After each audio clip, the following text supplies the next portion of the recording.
नमस्कार फ्रेंड्स, मैं Manish study wear से। मैं ऑस्ट्रेलिया सिडनी ऑफिस में होता हूँ। तो हमारा ऑफिस सिडनी में है, पैरामीटर में। काफ़ी स्टूडेंट्स हमारे पास यहाँ आते हैं जिनको इमिग्रेशन से ईमेल्स आ रही हैं। जैसे कि हमारे स्टूडेंट्स जैसे हैं, तो वो तो हम ध्यान रखते हैं उन स्टूडेंट्स का, तो सबका कि हाँ भाई उनके फाइनेंशियल डॉक्यूमेंट्स, उनके हर हर चीज़ की डॉक्यूमेंटेशन परफेक्ट हो कि कल कल को दिक्कत ना आए। हम बच्चे से जिस टाइम पे स्टूडेंट हमारे पास फाइल लगाता है या फाइल एम्बेसी में लगने वाली होती है, तो भी हम पूछते हैं स्टूडेंट को कि भाई आपकी किसी कंट्री की रिजेक्शन है या नहीं है।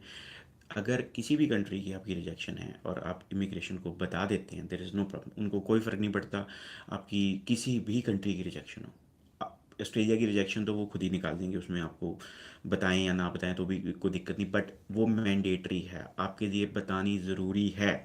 आपकी ऑस्ट्रेलिया की रिजेक्शन है या किसी भी कंट्री की रिजेक्शन है, तो ये एक बहुत मेजर है क्वेश्चन, क्योंकि स्टूडेंट डरते हैं कि पता नहीं कोई दिक्कत ना आ जाए, कोई ऑफर लेटर में दिक्कत ना आ जाए, कोई वीज़ा में दिक्कत ना आ जाए। नहीं, बल्कि उल्टा है।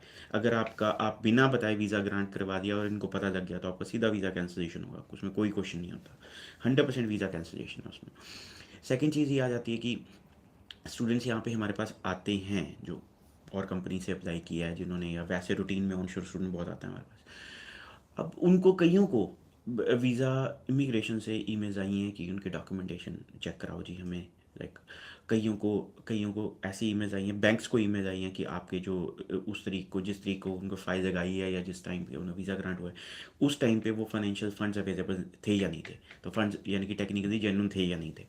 तो इसमें क्या होता है कि ज़रूरी नहीं है कि आपका वीज़ा ग्रांट हो गया और उसके बाद कुछ नहीं होगा। उसके बाद भी आपका वीज़ा कैंसिलेशन हो सकता है अगर इमिग्रेशन को पता लगे आपने कोई भी डॉक्यूमेंटेशन फेक लगाया था या कोई इन्फॉर्मेशन हाइड करी थी जो कि मटीरियल इन्फॉर्मेशन है। मटीरियल इन्फॉर्मेशन ठीक है, कोई छोटा मोटी चीज़ है कि ठीक है फादर नेम गलत पड़ गया या कोई कोई डेट छोटी मोटी गलत पड़ गई, that's fine, that's okay. But आप ऑस्ट्रेलिया की रिफ्यूज़ल हाइड कर रहे हो, किसी और कंट्री की रिफ्यूज़ल हाइड कर रहे हो, या आपके कोई वर्क एक्सपीरियंस लेटर में गड़बड़ है, या आपके एकेडमिक में गड़बड़ है, या लाइक फाइनेंशियल डॉक्यूमेंट्स आपने, चलो फंड्स दिखा दिए, नहीं दिखा दी कोई बात नहीं, अब वो कहते हैं जी फंड्स आपने दिखा दिए, एडिट करके दे दिए, या आपने एफ डी ओ डी दिखा दी जी, एफ डी करवा के तो एफ डी की कॉपी लगा दी, बट ओ डी से पैसे निकलवा दिए आपके एजेंट ने या किसी ने भी, तो ऐसी चीज़ों में आपकी वीज़ा कैंसिलेशन हो सकती है। यहाँ पे काफ़ी स्टूडेंट्स हमारे पास आए जिनको लेटर्स आई। अब कईयों के फंड जेन्युइन थे तो उन्होंने अपने बैंक से वेरीफाई करा दिए, तो इट्स ऑल सॉर्टेड। बट कईयों के बैंक्स ने वेरीफाई नहीं किया, क्यों? क्योंकि वो पॉसिबल नहीं था वेरीफाई होना, क्योंकि एजेंट ने या स्टूडेंट ने ओडी में से पैसे निकलवा दिए या फिर स्टेटमेंट दे के ही पैसे निकाल दिए, साथ के साथ ही पैसे निकाल दिए। बट ऐसा नहीं होता। जिस दिन आप फाइल एम्बेसी में लगा रहे हो, आपके फंड्स वहाँ पे होने चाहिए। और जब तक आपका वीज़ा ग्रांट नहीं होता, मैं तो कहता हूँ कि जब तक आप पहुँचते नहीं ऑस्ट्रेलिया तब तक आप फंड्स रखिए। बट फिर भी अगर आप लाइक स्ट्रेट फॉरवर्ड सा चलना चाहते हैं तो ठीक है, जिस टाइम आपका वीज़ा ग्रांट हो गया उसके बाद आप फंड्स निकाल सकते हैं, कोई दिक्कत वाली बात नहीं है उसमें, एज सच कोई इशू नहीं है। टेक्निकली आपको टेक्निकली कहीं आपको दिक्कत नहीं आ सकती ऐसी सिचुएशन में। So you need to understand this कि अगर कहीं पे आप फंड्स वगैरह का इंतज़ाम कर रहे हैं, कहीं से आप डलवा रहे हैं, या कोई किसी से रिलेटिव से, फ्रेंड से, या कोई भी एक्सटर्नल सोर्स से आप करवा रहे हैं, तो ध्यान रखिए कि फंड्स आपके जेन्युइन हो, आपके अकाउंट में पैसे हों, और आप बिल्कुल वो कल को भी अगर वेरीफाई हो तो वो उन डेट्स में जिस टाइम की आपकी फाइल एम्बेसी में लगी थी और जिस दिन वीज़ा ग्रांट हुआ था उस टाइम पे वो फंड्स अवेलेबल होने चाहिए और अकाउंट में होनी चाहिए। काफ़ी इस टाइम पे लाइक वीज़ा कैंसिलेशन हुई है, कई पर्टिकुलर कॉलेजेस को उन्होंने टारगेट किए हैं जिसमें इंडिया के एजेंट्स थे जो कुछ नहीं, फंड्स इधर उधर के पकड़ के लगा दिए या कुछ भी लगा दिए, बच्चे का अकाउंट खोलना नहीं, पैसे उसमें डिपॉजिट होने नहीं, या फंड अगर अकाउंट खुल भी गया तो एफडी करवा के ओडी में से पैसे निकाल दिए और एफडी की कॉपी दिखा देते। अब एम्बेसी ने, ज़रूरी नहीं है कि उस टाइम पे जब आपका वीज़ा ग्रांट करना है उस टाइम पे वो चेकिंग करेगी, ज़रूरी नहीं है।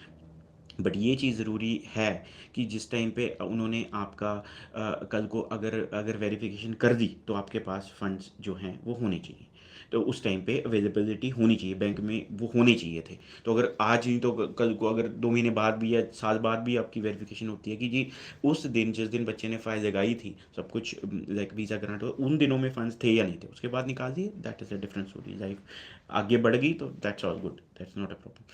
सो ये चीज़ का ध्यान रखें। तो अगर आपके डॉक्यूमेंटेशन में कहीं दिक्कत है तो you have to make sure कि सिर्फ वीज़ा तक की बात नहीं, आगे तक भी आपको उसको उसको भुगतना पड़ सकता है। So be careful with your visa application. तो ये चीज़ अपडेट ज़रूर आपको ध्यान रखना ज़रूरी है अपने, खासकर फाइनेंशियल डॉक्यूमेंट्स को देख के या वर्क एक्सपीरियंस लेटर्स को देख के या कोई डिप्लोमा या कुछ और डॉक्यूमेंट बीच में आप शो कर रहे हैं उस चीज़ों को देख के।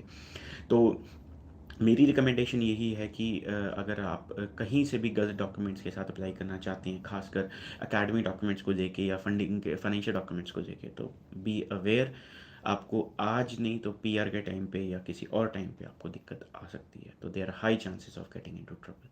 सो ध्यान रखिए। और अगर कोई भी क्वेश्चन है आपका किसी भी अपने केस को लेके, ज़रूर हमें कांटेक्ट कीजिए। हमारी टीम आपको राइट इन्फॉर्मेशन और सही इन्फॉर्मेशन और सही सॉल्यूशन आपके केस को जो बनता है तो वो आपको प्रोवाइड करेगी। Thank you. Thank you.